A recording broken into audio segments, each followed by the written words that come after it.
इसके आगे चलते बेटा, विस्थापन के क्या क्या लाभ हो सकते हैं, और उसके बाद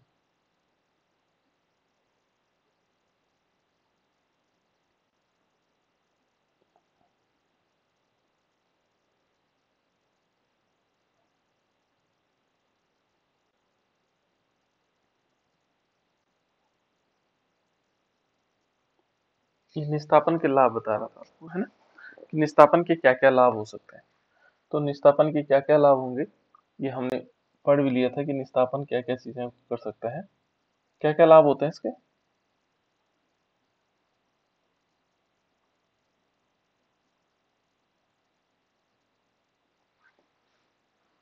यदि निस्तापन करेंगे तो एक तो नमी दूर हो जाएगी, है ना, जितने जो पदार्थ में नमी होगी वो क्या होगी, दूर हो जाएगी। दूसरा, जो कार्बनिक पदार्थ की जो अशुद्धियां होंगी वो भी क्या होगी, वो भी नष्ट हो जाएंगी, ठीक है ना। और यदि हम तीसरा देखें, इसमें निस्तापन का तीसरा लाभ देखेंगे, तो जो पदार्थ जो हाइड्रोक्साइड है या कार्बोनेट है, ठीक है ना, मान लीजिए हमारे पास हाइड्रोक्साइड है कोई और कार्बोनेट है, मान लीजिए देख लीजिए कार्बोनेट है, जैसे जिंक कार्बोनेट है ZnCO3, ये जिंक कार्बोनेट है ना। तो ये जिंक कार्बोनेट को देखेंगे तो निस्तापन करेंगे तो ये क्या होगा, किसमें कन्वर्ट हो जाएगा, ये हो जाएगा जिंक ऑक्साइड। किसमें होगा, जिंक ऑक्साइड। मेरी आवाज आ रही है बेटा आप लोगों को, यस जिंक सर। ऑक्साइड, है ना, आवाज आ रही है ना। Yes sir. ठीक है, तो जिंक ऑक्साइड में कन्वर्ट हो जाएगा और साथ साथ में इसमें कार्बन डाइऑक्साइड निकलेगा, तो देखो यहाँ पर CO2 निकल जाएगा। तो इस प्रकार से हम ये मान सकते हैं कि जो हमारे पास जिंक कार्बोनेट है वो क्या हो जाएगा, जिंक ऑक्साइड में परिवर्तित हो जाएगा। तो इसको इस प्रकार से भी मान सकते हैं, ये है निस्तापन के लाभ, है ना। तो जो हाइड्रोक्साइड होंगे, जैसे मान लीजिए हमारे पास एल्युमिनियम हाइड्रोक्साइड है ना, एल्युमिनियम हाइड्रोक्साइड नहीं, एल्यूमिना है, ये Al2O3 और इसमें 2 मॉलिक्यूल H2O है। तो ये किसका, इसका आयस का ही, इसका नाम क्या है, बॉक्साइड। बॉक्साइड, है ना। इसको हम गर्म करेंगे तो देखो हाइड्रोक्साइड है बेटा, देखो इसमें क्या है, हाइड्रो ग्रुप जुड़ा हुआ है, हाइड्रो मीन्स वाटर मॉलिक्यूल है। तो ये क्या हो जाएगा, ये बना देगा Al2O3 और प्लस इसमें क्या हो जाएंगे, हाँ 2 मॉलिक्यूल H2O निकल जाएंगे। देखो यहाँ पर भी हमने क्या कर दिया, जल की मात्रा को अलग कर दिया। तो इस प्रकार से ये निस्तापन के लाभ हैं, ठीक है ना।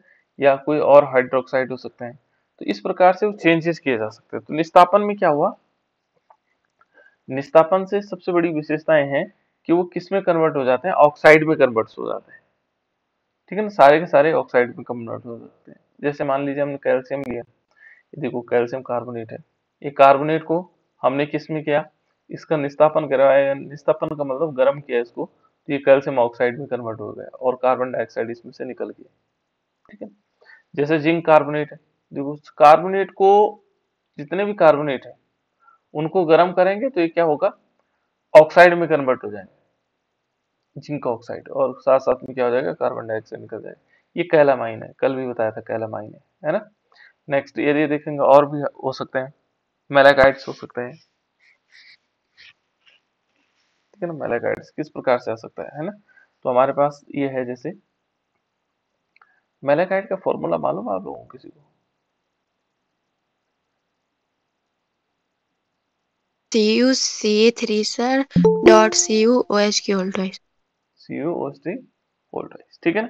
यानी कि यहाँ पर क्या होगा, CuOH की होल ट्वाइस, ये देखो ये क्या हो जाएगा, मेलाकाइट। और इसका भी हम क्या करते हैं, निस्तापन करते हैं, निस्तापन मीन्स ऑन हीटिंग, है ना। तो ये क्या बना देगा, CuO बना देगा, 2 मॉलिक्यूल ऑक्साइड में कन्वर्ट हो गया, कॉपर ऑक्साइड, और plus 2 molecule H2O, sorry H2O only, और साथ साथ में इसमें क्या हो जाएगा, कार्बन डाइऑक्साइड गैस निकल जाएगी। तो देखो इस प्रकार से क्या हो सकते हैं, मेलाकाइट भी कन्वर्ट हो जाएगा। लिमोनाइट भी होता है, लिमोनाइट, लिमोनाइट क्या हो सकता है, जैसे मान लीजिए हमारे पास 2 मॉलिक्यूल ले लेते हैं, Fe2O3 और यहाँ 3H2O है, ठीक है ना, और इसके 2 मॉलिक्यूल लेंगे, इसको बोलते हैं बेटा लिमोनाइट। क्या बोलते हैं इसको, लिमोनाइट, लिमोनाइट, ठीक है ना, लिमोनाइट। और जैसे हम इसको क्या करेंगे, फिर इसका भी निस्तापन करवाएंगे। निस्तापन मीन्स वही गर्म करेंगे, निस्तापन करेंगे तो ये क्या होगा, ऑक्साइड में कन्वर्ट हो जाएगा और +3 मॉलिक्यूल H2। तो इस प्रकार से क्या हो सकता है, निस्तापन के बहुत सारे लाभ। उसके बाद नेक्स्ट है वो है वर्जन, क्रैकिंग, अंग्रेजी में क्रैकिंग बोलते हैं, हिंदी में उसको वर्जन कहा जाता है, ठीक है ना। तो वर्जन किस प्रकार से, जैसे मान लीजिए हमारे पास है वर्जन, वर्जन इस प्रकार से लिख सकते हैं, वर्जन, ये वर्जन हुआ, है ना। इसको रोस्टिंग या क्रैकिंग भी कह सकते हैं, है ना। तो वर्जन किस प्रकार से आ सकता है, वर्जन को क्या क्या है वर्जन, तो वर्जन किसे कहेंगे, सल्फाइड को ऑक्साइड में बदलना। बिल्कुल, ठीक है ना। तो इसमें क्या होगा, इस प्रकार की क्रिया में क्या होता है, जो सल्फाइड एस्क होते हैं सॉरी, जो सल्फाइड एस्क होंगे को गर्म करके क्या होगा, ऑक्साइड में कन्वर्ट करना, है ना। तो उसको कहा जाता है वर्जन। तो ऐसी प्रक्रिया जिसमें हम क्या कर सकते हैं, ठीक है ना, इसको ऐसे भी लिख सकते हैं कि ऐसी प्रक्रिया जिसमें, ठीक है ना, सल्फाइड एस्क, कौन से वाले, सल्फाइड अयस्क को गर्म करके ऑक्साइड में प्राप्त में परिवर्तित किया जाता है, ठीक है ना, परिवर्तित किया जाता है। तो उसे क्या कहते हैं, वर्जन कहते हैं। ये क्या है, वर्जन की प्रक्रिया है ना। तो वर्जन, ठीक है ना, वर्जन हम इसे कह सकते हैं।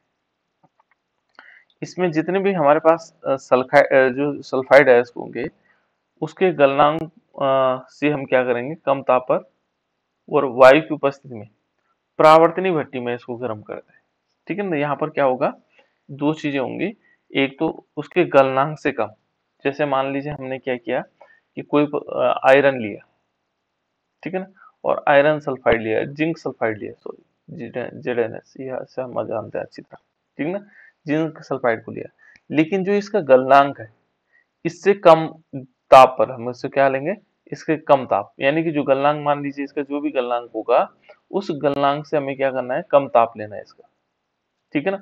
और साथ साथ में क्या होगा, वायु की उपस्थिति होगी, वायु अधिक मात्रा में वायु होगा, है ना। कम ताप लेंगे इसका, इससे जो गलनांक है इसका, है ना, उससे थोड़ा कम ताप लेंगे और साथ साथ में वायु की अधिकता लेंगे, और इसको किस में किया जाता है, परावर्तनीय भट्टी में गर्म किया जाता है, ठीक है ना। परावर्तनीय भट्टी ऐसे बनी हुई रहती है इस प्रकार से, जैसे ऐसे ऐसे, है ना, नीचे से ऐसे कुछ बना हुआ है ना। इस प्रकार से परावर्तनीय भट्टी बनी रहती है। जैसे आप लोगों ने देखा होगा एक प्रकार का तंदूर, ठीक है ना, तंदूर इसी प्रकार का बना, तो ये परावर्तनीय भट्टी उसी आकार के अलग, है ना, इसमें गर्म किया जाता है। और कहता है कि इस प्रकरण में जो अयस्क होंगे, अयस्क के साथ कोई बाह्य पदार्थ भी मिला सकते हैं, ठीक है ना, जो अयस्क है उसके साथ भी मिला सकते हैं और नहीं भी, जरूरी नहीं कि हमने अयस्क के साथ बाहरी पदार्थ मिलाया भी, और हो सकता है नहीं भी मिलाने की जरूरत पड़े, है ना। ये दोनों कंडीशंस है कि हम मिला भी सकते हैं और नहीं भी मिला सकते हैं, किसके लिए, वर्जन के लिए, ठीक है ना। और इस प्रकरण में क्या होगा, अयस्क, जो अयस्क होगा, अयस्क में जो रासायनिक परिवर्तन नहीं होता है, ठीक है ना। यहाँ पर ध्यान रखना कि वर्जन में क्या नहीं होगा, रासायनिक परिवर्तन नहीं होगा, वर्जन में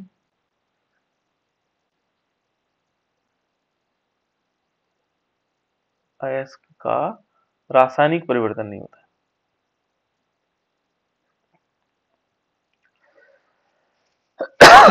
सॉरी, रासायनिक परिवर्तन नहीं होता है,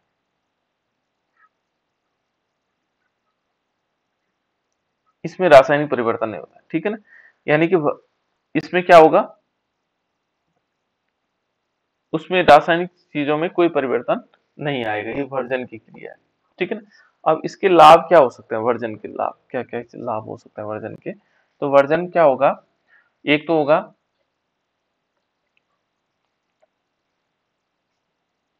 जो अधिक मात्रा में, ठीक है ना, सल्फर या जो है यहाँ पर पहला जो इसका फायदा होगा, लाभ होगा, इसको लाभ लिख लेते हैं पहले। इसके क्या लाभ हो सकते हैं, है ना, वर्जन के लाभ। तो इसमें लाभ हो सकता है बेटा नंबर एक, कि जो अधिक मात्रा में सल्फर है, जो हमारे पास क्या होगा, अधिक मात्रा में सल्फर, ठीक है ना, वो क्या होगी, सल्फर डाइऑक्साइड के रूप में निकल जाएगी, सल्फर डाइऑक्साइड के रूप में निकलती, के रूप में निकल जाती। जो हमारे पास सल्फर होगा, सल्फर की जो अधिक मात्रा होगी, वो सल्फर डाइऑक्साइड रूप में निकल जाएगी, ठीक है ना। दूसरा लाभ इसका क्या हो सकता है, ये कहता है कि जो इसमें आर्सेनिक होगा, ठीक है ना, और एंटीमनी, दूसरा कौन सा, एंटीमनी। एक तो आर्सेनिक हो गया और दूसरा कौन सा, एंटीमनी, ठीक है ना, कि अशुद्धियां भी क्या हो जाती है, वाष्पशील अयस्कों के रूप में निकल जाती है। ये आर्सेनिक हो गया और एंटीमनी, ये कैसे होते हैं, वाष्पशील अवस्थित, जो वाष्पशील हमारे पास अशुद्धियां होती हैं, वाष्पशील अशुद्धियों के रूप में निकल जाएगी। जब हम इसको गर्म करेंगे तो दोनों वाष्पित हो जाते हैं, आर्सेनिक और एंटीमनी दोनों क्या हो जाते हैं, वाष्पित हो जाते हैं, ठीक है। एक फायदा ये हो जाता है, जैसे माना देख लो इसके एग्जाम्पल के फॉर्म में यदि हम देखें, ठीक है ना, किस प्रकार से आ सकता है।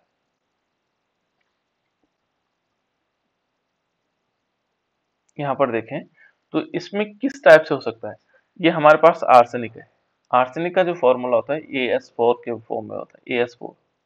और इसमें क्या करेंगे, यहाँ पर 3 मॉलिक्यूल O2 लेंगे, जिससे देखो बोला अलग अलग मॉलिक्यूल की अलग अलग प्रॉपर्टी है ना।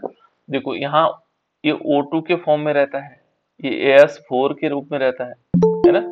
इसी प्रकार से और भी रह सकते हैं, ठीक है ना, अलग अलग प्रकार के चीजें हो सकती है। तो यहाँ पर क्या करते हैं, जो AS4 है ये 3 मॉलिक्यूल ऑक्सीजन के साथ रिएक्शन करता है, और जब हम इसको गर्म करते हैं, ठीक है ना, गर्म करने पर ये क्या बना देगा, 2 मॉलिक्यूल बना देगा, AS2 और O3, ठीक है ना, वायु के अणु के साथ, ये वायु के अणु है ना, ये इसने बना दिया से। और इसी प्रकार से एंटीमनी हो गया, एंटीमनी क्या होता है, Sb एंटीमनी, है ना, और इसके 4 मॉलिक्यूल ले लेंगे, Sb4, है ना, ये एंटीमनी की प्रॉपर्टी है। ये इस प्रकार से बने रहते, और ये भी क्या करेगा, 3 ऑक्सीजन के साथ इसका जब हम क्या करेंगे, वर्जन करेंगे तो ये क्या होगा, ये बना देगा 2 मॉलिक्यूल Sb2O3, इस रूप में निकल जाएगा। तो ये इस टाइप से निकल जाता है, ठीक है ना। और वर्जन के क्या लाभ हो सकते हैं,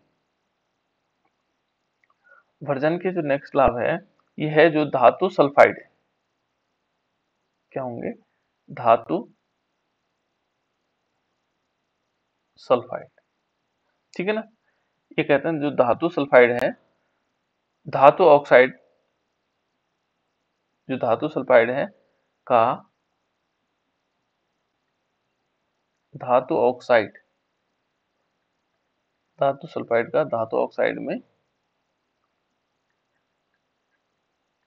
ऑक्सीकरण हो जाता है, ठीक है ना, ऑक्सीकरण हो जाता है। इसमें क्या होगा, जो धातु सल्फाइड है उसका किस में हो जाएगा, धातु ऑक्साइड में क्या हो जाएगा, ऑक्सीकरण हो जाएगा, ठीक है ना। जो धातु सल्फाइड को धातु ऑक्साइड में ऑक्सीकरण, ठीक है ना। जैसे मान लीजिए हमारे पास गैलेना है, गैलेना का फॉर्मूला क्या होता है बेटा, गैलेना,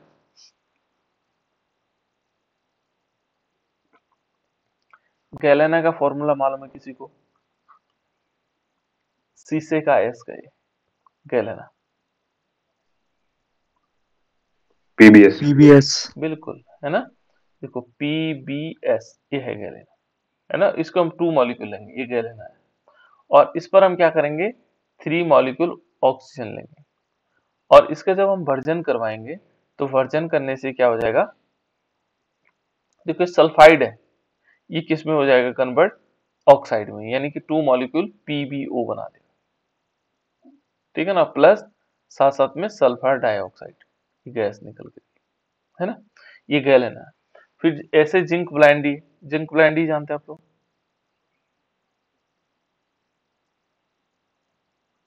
क्या होता ZNS सर। है? बिल्कुल ZnS, है ना। इसको भी हम क्या करेंगे, इसके भी 2 मॉलिक्यूल ले लेंगे और फिर हम वायु के साथ करवाएंगे 3O2 के साथ, ये क्या बना देगा, ये भी जिंक ऑक्साइड बना देगा। देखो यहाँ पर ऑक्साइड में परिवर्तित हो रहा है ना, कौन, सल्फाइड ऑक्साइड में परिवर्तित हो रहा है, और साथ साथ में 2 मॉलिक्यूल SO2 बना है ना, यहाँ पर भी 2 मॉलिक्यूल SO2 है ना। तो ये क्या होगा, इस प्रकार से हम क्या कर सकते हैं कि जो हमारे पास सल्फाइड है उसको हमने ऑक्साइड में कन्वर्ट कर दिया, ठीक है। कॉपर पायरेटिस, इसका भी वर्जन हो सकता है। तो यहाँ सिंपल चीजें हमें मिल गई कि किस प्रकार से हम निस्तापन और वर्जन कर सकते हैं, है ना। सबसे पहले हमने क्या किया था, जब हमने शुरुआत की थी तो इसमें क्या करवाया था, हम जो मेटलर्जी है, मेटलर्जी या धातु क्रम में सबसे पहले क्या किया था हमने, धातु क्रम को यदि देखेंगे तो सबसे पहले चूर्णीकरण किया था, ठीक है ना। दूसरा नंबर हमने अयस्कों का सानन किया था, और तीसरा जो सांद्रित अयस्क है उनको धातु ऑक्साइड में परिवर्तन किया। तो हम धातु ऑक्साइड में अब परिवर्तन कर चुके हैं, ठीक है ना। देखो हमने धातु ऑक्साइड बना दिया, जो अयस्क थे हमारे पास हमने पहले चूर्ण बनाया उनका, फिर उसको साफ किया, संशोधन किया, जिसको हम संशोधन कह सकते हैं उनका। फिर हमने क्या किया, अयस्कों का सांद्रण बढ़ाया, और सांद्रण बढ़ाने के बाद जब सांद्रित अयस्क को हमने क्या किया, धातु ऑक्साइड में परिवर्तित कर दिया। और धातु ऑक्साइड में परिवर्तित करने के लिए हमारे पास 2 विधियां हैं, और विधियां कौन कौन सी हैं, एक निस्तापन है और दूसरा वर्जन है, ठीक है ना। इसको थोड़ी सी इस रूप में लिख सकते हैं बेटा, देखो यदि अधिकांश पूछा जाता है वर्जन और निस्तापन में क्या अंतर क्या है ना। तो यदि हम निस्तापन को देखेंगे, एक तरफ लेते हैं निस्तापन, ठीक है ना, ये निस्तापन ले लिया हमने, ठीक है, और दूसरी तरफ ले लेते हैं वर्जन, ठीक है ना। निस्तापन और वर्जन में क्या अंतर है, तो यदि हम अंतर देखेंगे इनमें तो क्या क्या अंतर हो सकते हैं, निस्तापन और वर्जन में क्या क्या अंतर हो सकते हैं। पहले यदि देखेंगे तो इस प्रक्रिया में यहाँ पर देखेंगे निस्तापन क्या है और वर्जन क्या है, ठीक है ना। तो देखेंगे बेटे इस प्रक्रिया में क्या होता है, अयस्क वायु की अनुपस्थिति में गर्म किया जाता है। यहाँ ध्यान रखना कि यहाँ पर होगा वायु की अनुपस्थिति, यहाँ पर क्या होगी, वायु की अनुपस्थिति होगी। यहाँ पर जो हम क्या करेंगे, निस्तापन की प्रक्रिया होगी, वहां पर वायु नहीं होगा, ठीक है ना। वायु की अनुपस्थिति लेंगे, यानी कि वायु नहीं होगा, ऑक्सीजन नहीं आएगा यहाँ से, है ना। तो ये निस्तापन हो गया। और वर्जन में देखेंगे तो यहाँ पर क्या होगा, वायु की अधिकता होगी, वायु की अधिकता, यानी कि यहाँ पर अधिकता अधिक मात्रा में चाहिए, ठीक है ना। यहाँ पर क्या होगा, वायु की अधिकता होगी। यहाँ पर वायु चाहिए वर्जन में, और इसमें वायु की जरूरत नहीं पड़ती है, ठीक हो गया। यहाँ दूसरा पॉइंट यदि देखें, इसमें निस्तापन में और वर्जन में क्या अंतर हो सकता है दूसरा, यहाँ पर क्या होगा, जो कार्बोनेट है, जो हमारे पास क्या है बेटा, कार्बोनेट है, जलयोजित अयस्क है, ठीक है ना। एक तो नंबर एक क्या होंगे, कार्बोनेट। निस्तापन में क्या होंगे, जो हमने कार्बोनेट ली, कार्बोनेट आप जानते हैं जिनमें CO3 होता है, कॉमा ये हाइड्रोक्साइड हो गए,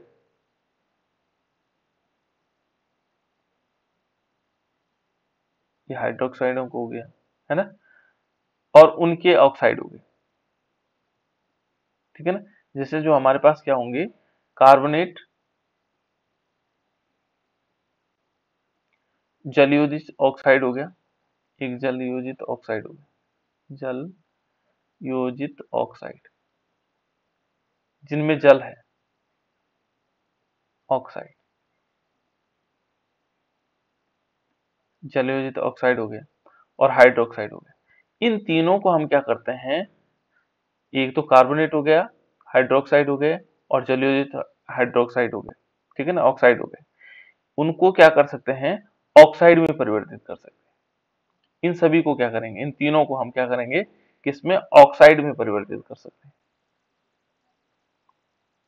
इन तीनों को हम क्या करेंगे, ऑक्साइड में परिवर्तन कर सकते हैं, ठीक है ना। यहां पर वर्जन में क्या होगा, वर्जन में देखेंगे सल्फाइड। यहाँ तीन चीजें बेटा, कार्बोनेट, हाइड्रोक्साइड और जलयोजित हाइड्रोक्साइड। और इसमें क्या होता है कि जो सल्फाइड अयस्क होते हैं, जो क्या होंगे, सल्फाइड अयस्क होंगे, ये सल्फाइड अयस्कों को, ठीक है ना, इस प्रक्रिया में का उपयोग करके क्या करते हैं, उनके ऑक्साइड में बदल देते हैं। यहाँ पर भी ऑक्साइड में बदल रहे हैं, लेकिन किसको बदल रहे हैं, सल्फाइड अयस्कों को। यहाँ कार्बोनेट, हाइड्रोक्साइड और जलयोजित ऑक्साइड को हम ऑक्साइड में, दोनों में ऑक्साइड बदल रहे हैं, लेकिन यहाँ अलग प्रक्रिया है। यहाँ कार्बोनेट है, हाइड्रोक्साइड है और जलयोजित ऑक्साइड है। यहाँ केवल सल्फाइड अयस्क है, जिनको हम किस में बदल रहे हैं, ऑक्साइड में बदल रहे हैं। एक और अंतर हो सकता है इनमें, तीसरा, यदि हम तीसरे डिफरेंस को देखेंगे, इसमें क्या होगा, जो ऑक्साइड होते हैं, जो अयस्क होंगे, सॉरी इसको हम कहेंगे जो क्या होंगे, इस प्रक्रिया में जो अयस्क होंगे, है ना, इस प्रक्रिया में जो अयस्क होंगे वो क्या होंगे, निर्जलीकृत हो जाते हैं, माने उनमें से जल हट जाता है। इसमें इसको पूरा लिख लेते हैं, इसमें अयस्क निर्जलीकृत हो जाते हैं, निर्जलीकृत हो जाते हैं, ठीक है ना, यानी कि इसमें जल हट जाएगा।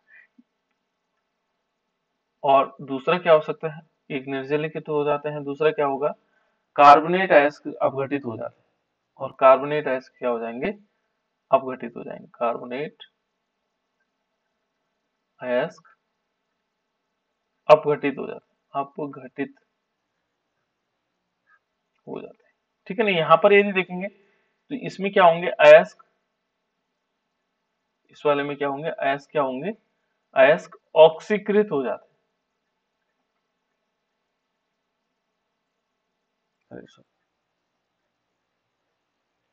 ऑक्सीकृत हो जाते हैं, क्योंकि यहाँ ऑक्सीजन है ना, यहाँ वायु है, तो इसलिए ऑक्सीकृत हो जाते हैं।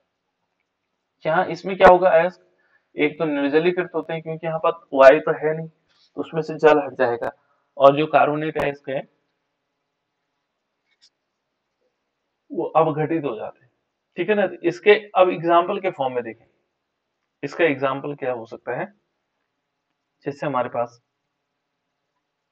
Fe2O3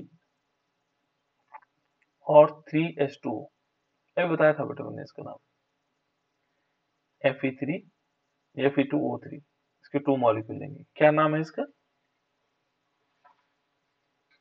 limonite.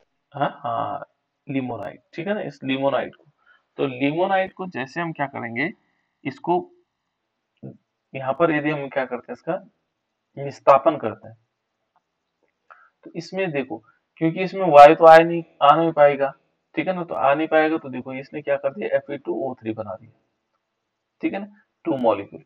और पहले क्या हो गया, निर्जलीकृत हो गया, यानी इसमें से जल अलग निकल गया, 3 मॉलिक्यूल H2O निकल गया, तो पहले इसने ऑक्साइड में कन्वर्ट हो गया, ठीक है ना। देखो इसी प्रकार से देखो, दूसरा हमारे पास ZnCO3, इसको क्या बोलते हैं बेटा, जिंक कार्बोनेट, कैलामाइड। है कैलामाइन, है ना, और एक किस में कन्वर्ट हो जाएगा, जिंक ऑक्साइड, और प्लस कार्बन डाइऑक्साइड इसमें से निकल जाएगा, आपका टर्म, तो ये ऑक्साइड में कन्वर्ट हो गया। यहाँ पर देखेंगे जो सल्फाइड है, इसके एग्जांपल में देखेंगे तो सल्फाइड है, जैसे मान लीजिए हमने लिया 2ZnS, ठीक है, इसने क्या किया, 3O2, 3 मॉलिक्यूल ऑक्सीजन के साथ अभिक्रिया की, और ये क्या बना दिया इसने, ये बना दिया 2ZnO और प्लस सल्फर डाइऑक्साइड, ठीक है ना। यहाँ ऑक्सीजन वायु की उपस्थिति है ना, 2 मॉलिक्यूल सल्फर डाइऑक्साइड, ये देखो जिंक प्लांट, है ना। दूसरा इसने लिया HGS, किसका, इसका नाम क्या है बेटा, किसका अयस्क है, इस अयस्क का नाम क्या सिनेबार। शनिवार। है, सिनेबार, है ना, ये सिनेबार हो गया, और इस पर हम क्या करेंगे, 3 मॉलिक्यूल O2, ऐसे करके हमें याद भी हो जाएंगे, है ना। 3O2 के साथ, और ये क्या बना देगा, ये हमारे पास बन जाएगा 2 मॉलिक्यूल बन जाएंगे HgO और प्लस 2 मॉलिक्यूल सल्फर डाइऑक्साइड। देखो बेटा, हमने इस निस्तापन और वर्जन में क्या सबसे बड़े काम क्या कर लिया कि अब हमने इनको ऑक्साइड भी कन्वर्ट कर दिया, जिंक ऑक्साइड हो चाहे किसी उसमें। अब देखो दोनों के ऑक्साइड बने, चाहे हमने भर्जन किया चाहे निस्तापन किया, ठीक है ना। अब हमें हमारे पास क्या हुआ, धातु ऑक्साइड बन गए।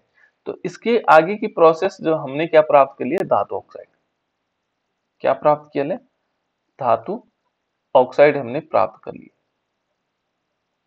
इतनी लंबी प्रक्रिया के बाद हमने क्या प्राप्त कर लिया, धातु ऑक्साइड प्राप्त कर लिया। और इन धातु ऑक्साइड का धातु में परिवर्तन करना, ये धातु ऑक्साइड तो हमने प्राप्त कर दिया, धातु ऑक्साइड का धातु में परिवर्तन करना। जब तक हमने धातु नहीं बनाई तो हमारे पास उपलब्ध नहीं हो पाएगा, है ना, धातु में परिवर्तन।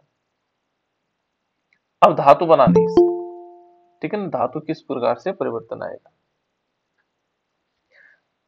यानी कि जो हमारे पास क्या होगा, धातु ऑक्साइड होगा, धातु ऑक्साइड का धातु में परिवर्तन किस प्रकार से हो सकता है, धातुओं में परिवर्तन किस प्रकार से हो सकता है। तो यहां देख लीजिए, ये क्या कहता है कि धातु, अब जो हमने धातु ऑक्साइड बना दिया, चाहे जिंक ऑक्साइड हो, ठीक है ना, चाहे जिंक ऑक्साइड हो चाहे ये अलग हो, तो यहां पर हमने क्या कर दिया, ये अबाउट मोरे कौन है बेटा,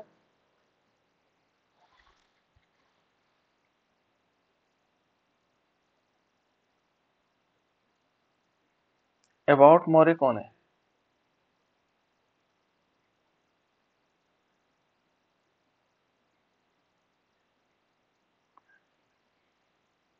रिमूव करूंगा बेटा, नहीं तो नाम बताओ जल्दी से।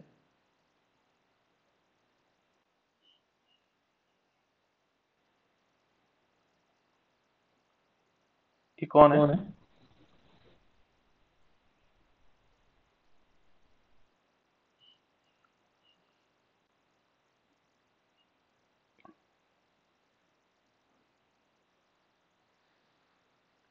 स्क्रीन गायब तो नहीं होगी बेटा सबकी, यस सर। कौन है बेटा ये, अबाउट मोरे के नाम से जुड़े हुए, अभी जुड़ा है, हो सकता है बाय मिस्टेक ऐसा किया होगा ना।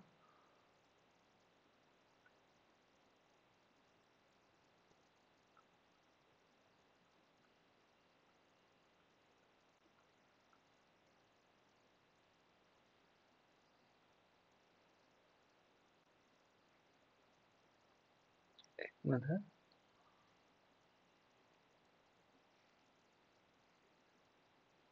स्क्रीन शेयर हो रही बेटा, यस यस सर। सर।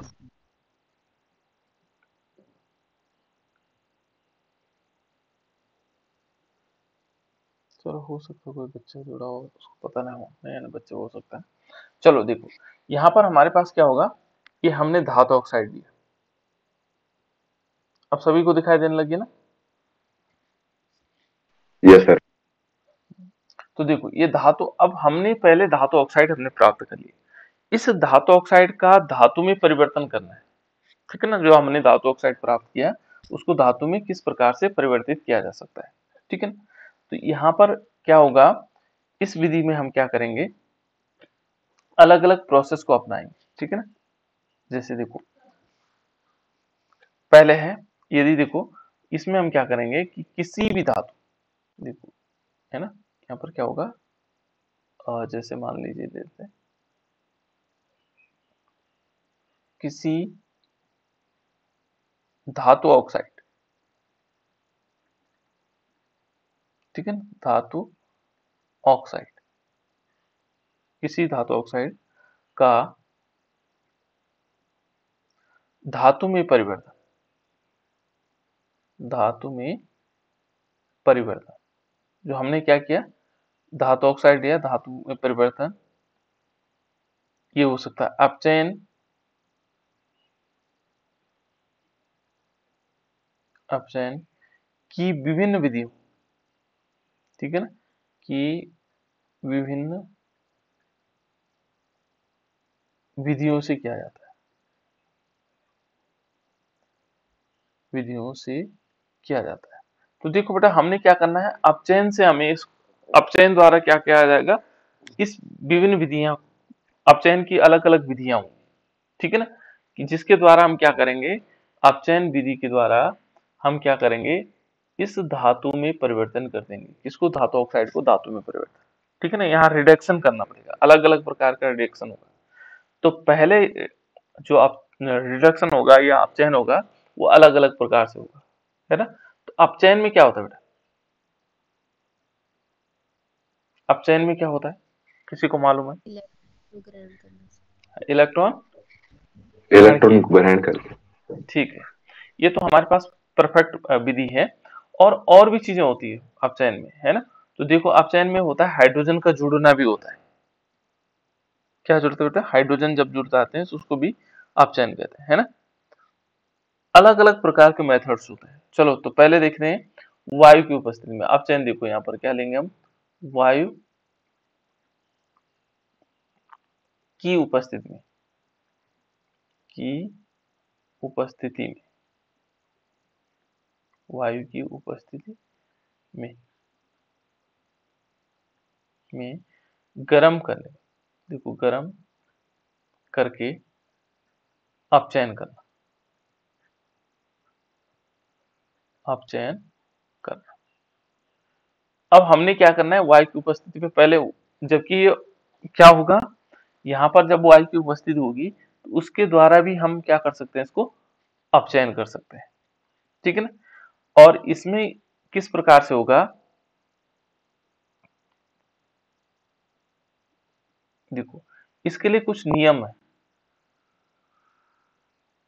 ये क्या कहता है कि वे धातु, देख लीजिए, वे धातु जो सक्रियता श्रेणी में, अब सक्रियता श्रेणी भी याद रखनी पड़ेगी हमें, है ना। जो सक्रियता श्रेणी, जो सक्रियता श्रेणी में, श्रेणी के घटते क्रम में नीचे की ओर, नीचे स्थित है ना। ये नीचे स्थित है, सबसे जो सक्रियता श्रेणी में है उसमें जो सबसे नीचे होगा, है ना, नीचे स्थित है। इस विधि द्वारा अपचयन करके धातु प्राप्त की जाती है ना। तो ये जो यहाँ ध्यान ये रखना होगा कि जो सक्रियता श्रेणी है उसके घटते क्रम में नीचे स्थित, जो सबसे नीचे स्थित होंगे, ऐसे जो हमारे पास यौगिक होंगे, पदार्थ होंगे, उनको हम क्या करेंगे, इस विधि द्वारा अपचयित कर सकते हैं, जो सबसे नीचे है ना स्थित है, ठीक है ना। इस विधि द्वारा अपचयित करके धातु प्राप्त की जाती है। ध्यान नहीं रखना बेटा, ये जो सक्रियता श्रेणी में नीचे है उनको हम इस विधि द्वारा क्या कर सकते हैं, रिडक्शन कर सकते हैं, ठीक है ना। दूसरा क्या हो सकता है, दूसरा पॉइंट है इसका कि इसमें प्राय किसका अपचयन होता है, HgO, मर्क्यूरिक ऑक्साइड का अपचयन करते हैं। इसमें क्या करते हैं, एक मर्क्यूरिक ऑक्साइड का अपचयन करते हैं इस विधि में अधिकांश, है ना। तीसरा जो पॉइंट है इसमें, वो क्या कहता है कि इस विधि में जो सांद्रित अयस्क होंगे, जो हमारे पास क्या थे, सांद्रित अयस्क, सांद्रित अयस्क, ठीक है ना। इस विधि में सांद्रित अयस्क की वायु की उपस्थिति में क्या करते हैं, भर्जन करते हैं। क्या करते हैं, का वायु की उपस्थिति में, वायु की उपस्थिति में भर्जन करते हैं, भर्जन करते हैं। क्या करते हैं, इसमें भर्जन क्रिया करते हैं, है ना, किया जाता है। और जैसे देखो, अब इसमें देखो सल्फर हमारे पास क्या है, सिनेबार है। देखो सिनेबार मालूम है बट आप लोगों को, सिनेबार क्या होता है, यस सर। एग्जाम्पल के, हाँ, HGS। HGS है ना। तो हमने HGS लिया और इसके 2 मॉलिक्यूल लिए। अब वायु की उपस्थिति में, ऑक्सीजन की उपस्थिति में लिया, और इस पहले किस में कन्वर्ट हुआ, ये बनाया इसने HgO, ऑक्साइड में कन्वर्ट हो गया, ठीक है ना। और प्लस इसमें क्या होगा, सल्फर डाइऑक्साइड निकल गया। ये क्रिया कौन सी है, वर्जन है, ठीक है ना। वायु की उपस्थिति में हो रहा है तो वर्जन हो रहा है। फिर HgO, देखो बेटा यहाँ पर हम क्या लेंगे, HgO लेंगे, ठीक है ना, 2 मॉलिक्यूल। फिर इसको सीधे गर्म करेंगे, गर्म करने पर क्या हो जाएगा, ये बना देगा Hg, और इसमें क्या होगा, ऑक्सीजन बाहर निकल गया। देखो हमने शुद्ध पदार्थ प्राप्त कर लिया। ऐसे ही इसमें और भी एग्जाम्पल हो सकते हैं कि यदि माना हमें क्या बनाना हो, सिंपल कोई हमें क्या निकालना हो, धातु प्राप्त करनी हो। जैसे यहाँ पर देखेंगे Cu2S, ये क्या होता है बेटा, सल्फाइड अयस्क है। कौन सा अयस्क हो गया, Cu2S। थोड़ी सी याद करना आपको पिछला, कॉपर ग्लांस है कॉपर ग्लांस, है ना, इसको क्या ग्लांस बोल सकते हैं, कॉपर ग्लांस, है ना, ये कॉपर ग्लांस है। और कॉपर ग्लांस को भी हम क्या करेंगे, देखो कॉपर ग्लांस हुआ, ये सल्फाइड है, तो इसको हम क्या करेंगे, सबसे पहले ऑक्सीजन के साथ अभिक्रिया करवाएंगे। देखो जी, ये ऑक्सीजन के साथ अभिक्रिया करवा रहे हैं, तो आप समझ रहे होंगे कि क्या कौन सी क्रिया हो रही है, भर्जन या निस्तापन, वर्जन भर्जन हो रहा है। क्यों, क्योंकि हमें वायु की उपस्थिति दिख रही है, देखो ऑक्सीजन हो रहा है। यदि निस्तापन होता तो ये वायु ऑक्सीजन नहीं होता यहाँ पर, ठीक है ना। तो इसने क्या किया, 3 मॉलिक्यूल O2 लिए, 3 मॉलिक्यूल क्या होंगे, O2 लेंगे, और ये कन्वर्ट किस में हो जाएगा, ये बना देगा ऑक्साइड में, यानी कि बन जाएगा 2 मॉलिक्यूल Cu2O, कुप्रस ऑक्साइड, और प्लस क्या हो जाएंगे, 2 मॉलिक्यूल सल्फर डाइऑक्साइड निकल जाएंगे, ठीक है ना। फिर Cu2O, देखो Cu2O, इसको फिर हमने क्या किया सॉरी, इसको फिर अगेन Cu2S के साथ, कॉपर ग्लांस के साथ, तो इसने सीधे क्या किया, इसके साथ अभिक्रिया करके 6 मॉलिक्यूल क्या बन जाएंगे, Cu बन गए, यहाँ से 2 ले लेना इसको, है ना। और 6 जो हमारे पास धातु के होंगे, 6 कॉपर के परमाणु प्राप्त होंगे, और साथ साथ में इसमें क्या होगा, सल्फर डाइऑक्साइड फिर निकल जाएगा, ठीक है ना। तो देखो हमने कॉपर धातु को हमने अलग कर लिया, कॉपर धातु क्या हो गया, हमें अलग से मिल गया, तो ये कॉपर धातु हो गया। इसके बाद एक एक और है बेटा, कोई कुछ बोलना चाह रहा था क्या? इसके बाद एक और है, गैलेना। गैलेना पता है आपको लोगों को, क्या होता है गैलेना, पीवीएस। पीबीएस पीबीएस, है ना, ये पीबीएस हो गया, ये है गैलेना। और इसके 2 मॉलिक्यूल लेंगे, फिर इसका भी क्या करेंगे, देखो इसको हमने क्या किया, 3 मॉलिक्यूल O2 लिया, ठीक है ना, ऑक्सीजन के साथ, इसने किस में कन्वर्ट हो गया, ये कन्वर्ट हुआ PbO, और साथ साथ में इसमें क्या हो गया, सल्फर डाइऑक्साइड निकल गया। ये भी क्या है, वर्जन है निस्तापन है बेटा, वर्जन।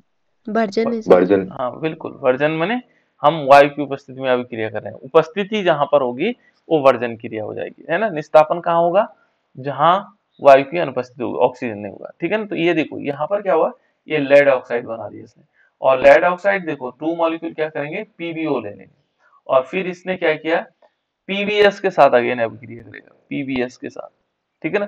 पीबीएस के साथ अभिक्रिया करेगा, ये ऑक्सीजन लेकर के सल्फर डाइऑक्साइड, यानी कि क्या बन जाएंगे, 3 मॉलिक्यूल पीबी बन जाएगा, और प्लस सल्फर डाइऑक्साइड निकल जाएगा। तो इस प्रकार से क्या होता है बेटा, ये पहले हमने क्या किया, धातु ऑक्साइड से धातु में परिवर्तन कर दिए, ठीक है ना। यहाँ पर दूसरा है बेटा, ये तो था हमारे पास वायु की उपस्थिति में गर्म करने पर अपचयन, ठीक है। दूसरा अपचयन भी और प्रकार के अपचयन हो सकते हैं। दूसरा अपचयन यानी कि अपचयन के माध्यम से हम क्या कर रहे हैं, किसमें, किसी पदार्थ को उसके मूल रूप में ले आ रहे हैं, है ना। उसके बाद देखेंगे तो ये है कार्बन, कार्बन के अपचयन से, कार्बन के अपचयन से, कार्बन के अपचयन से। तो देखो कार्बन के अपचयन से भी हम क्या कर सकते हैं बेटा, प्राप्त कर सकते हैं, ठीक है ना। और इस विधि में क्या होता है, अब जो कार्बन के अपचयन में क्या होगा, इस विधि में जो है, जो धातु ऑक्साइड है, हमारे पास क्या होंगे, जो धातु ऑक्साइड है, मान लीजिए हमारे पास कोई धातु ऑक्साइड है ना, धातु ऑक्साइड का क्या किया जाता, का अपचयन ठीक है ना।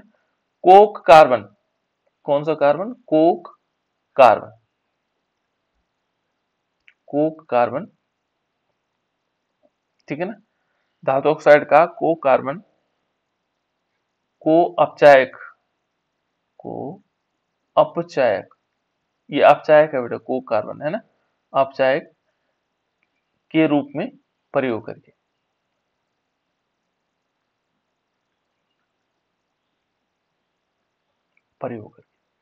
इसका हम कोक कार्बन का प्रयोग क्या करेंगे, अपचायक के रूप में हम इसका प्रयोग करेंगे, ठीक है ना।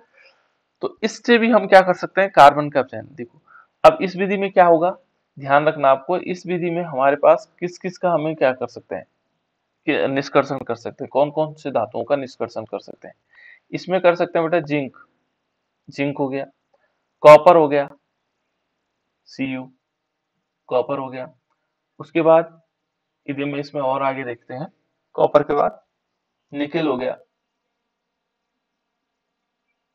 निकेल के बाद Sn हो गया, टिन, Sn है ना, टिन बोलते हैं, और Pb हो गया।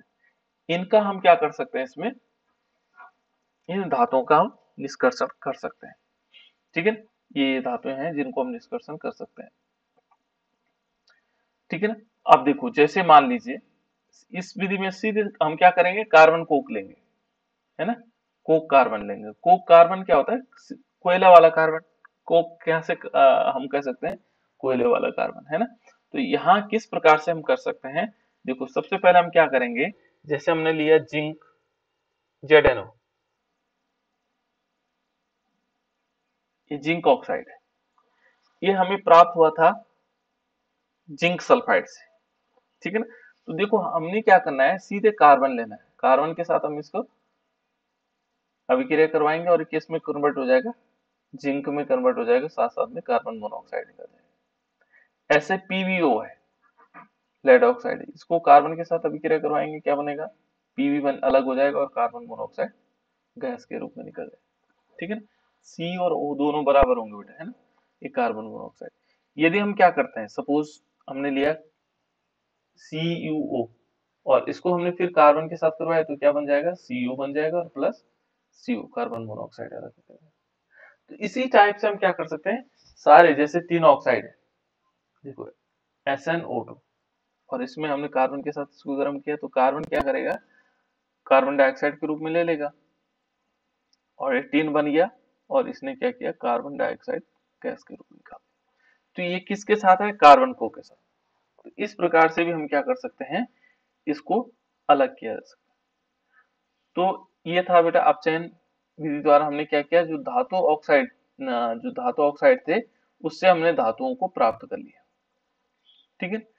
एक और विधि है इसमें प्रगलन, प्रगलन के द्वारा भी हम क्या कर सकते हैं, उनको प्राप्त कर सकते हैं। देखो अब नेक्स्ट है इसमें प्रगलन, प्रगलन, ठीक है ना। ये प्रगलन विधि द्वारा भी क्या कर सकते हैं, हम इनको प्राप्त कर सकते हैं, ठीक है। इसको मैं कल बताता हूं आप लोगों को।